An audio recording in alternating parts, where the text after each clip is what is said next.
to give the floor immediately to our first speaker, who is Amal Umaima. And Amal has been working with young eaters in Casablanca, and right now she's a student in her second year of masters in social organization. Amal, you have the floor.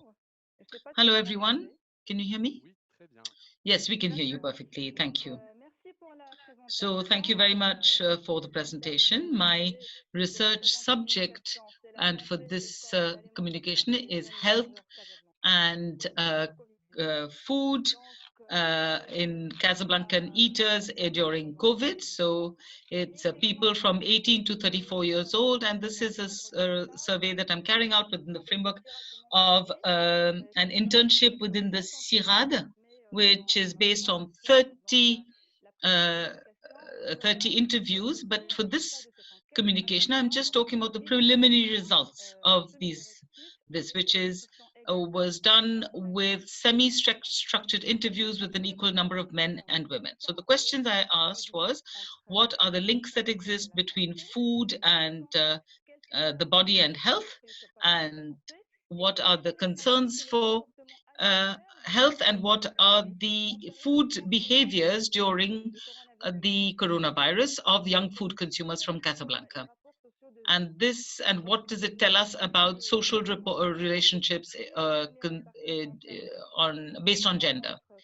Now, so we looked at the normative framework and good and food. So I wanted to know what is good food, about what is exactly good food. What is it that they consider as good food, even before looking at what they eat. So normally good healthy food is about vegetables, about meat, about good moisturization of the body, drink lots of water, and physical activity. Now, as far as practices and habits are concerned for eaters, we saw that there was a considerable gap between norms and practices. I'm going to be quoting somebody who is 20 years old who says, I eat everything, salty, fatty food, anything I can find, and so I'm cheating. And here the word to cheat means that she's aware of what she's doing. She knows that this is not healthy food, but in Darija we say memzianesh but there between norms and practices. And not only is eating about surviving, but also handing over eat practices. There's a young man who's 20 years old who says, I don't eat much, but the problem in Moroccan culture is that when you eat somebody not eating much, you always push him to eat more. And in Darija, you say, cool, cool, cool, eat. And so we don't know whether the person is following a diet or whether they just eat less. So this is about sociability. And now I'm going to go straight to the changes linked to COVID-19. But before I talk about these changes, I also wanted to look at what happened before the lockdown to see what the differences were. What is astonishing is that young food consumers before the lockdown, they wanted natural food. And when they talk about natural food, they actually talk about home cooked food and also traditional food. So it's natural domestic naturalization. And so if you're talking about couscous, tagine, roast chicken, all of that. So good food or healthy food is all the food that is prepared at home.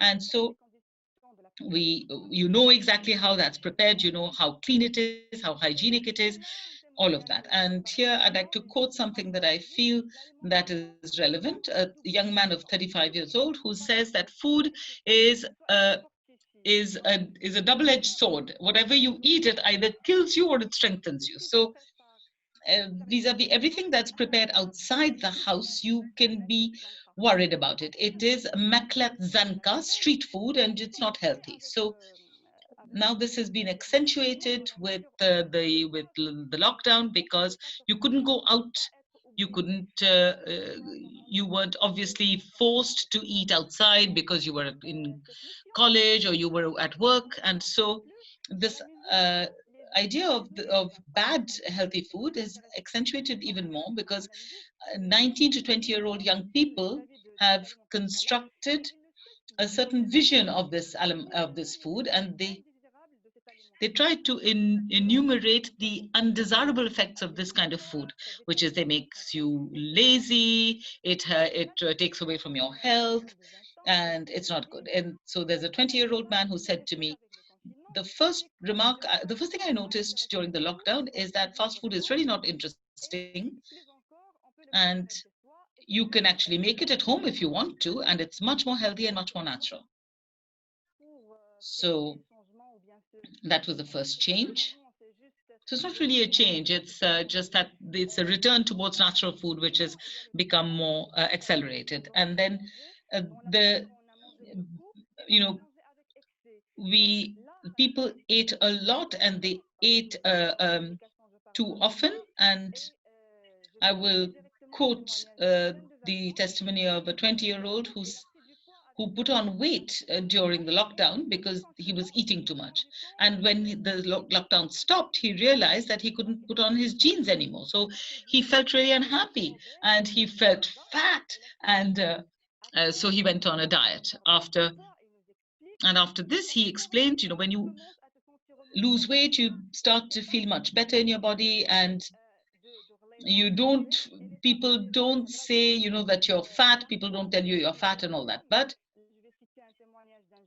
and this is a 30-year-old man who said, I had in mind the image of a Hercules, a man who has to be strong and resistant. But with the media now, we have the images of a Turkish actor, a football player, and an athlete. And so in order to have that kind of Hercules type body, of course, I have to be careful about what I eat. And he said, I have to eat more protein. And so when we look at these two witnesses, so the woman, sorry, who put on weight and couldn't get into her jeans, and we see that here Fournier is my reference here, is that when people enrich their men are eating more protein and women are trying to reduce the amount of protein they eat. Now I'm going to look at the social relationship between genders that have come out of the of all the interviews that we did. And what we see is from these investigations is that whether it's before or during the COVID, the kitchen activity is still indiscriminated. 30-year-old girl said, this cooking is my specialty. I'm looking for all the things that are um, natural. And as a woman, as a wife, and as a child, I'm a cook, I'm a wife, and she says, I must take charge of the food of my family. And she said, when I talk about my house and the kitchen, I always say my house and my kitchen, whereas my husband says the house and the kitchen. So you can see that the wife also has to look after the domestic activity and the cooking activity. A man who said to me, my sister helped does all the cooking, and since my mother fell sick, I've started helping her. So this is a question of care.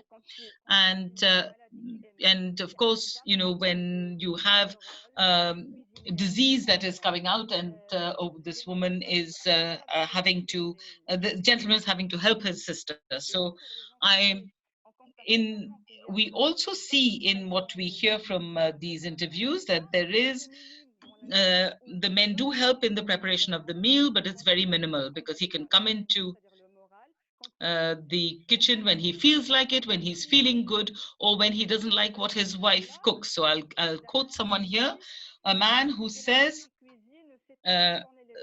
my wife cooks, she knows all the details, and she has the zimamul umur. She has the power and she knows how to cook. Another 19-year-old man who said,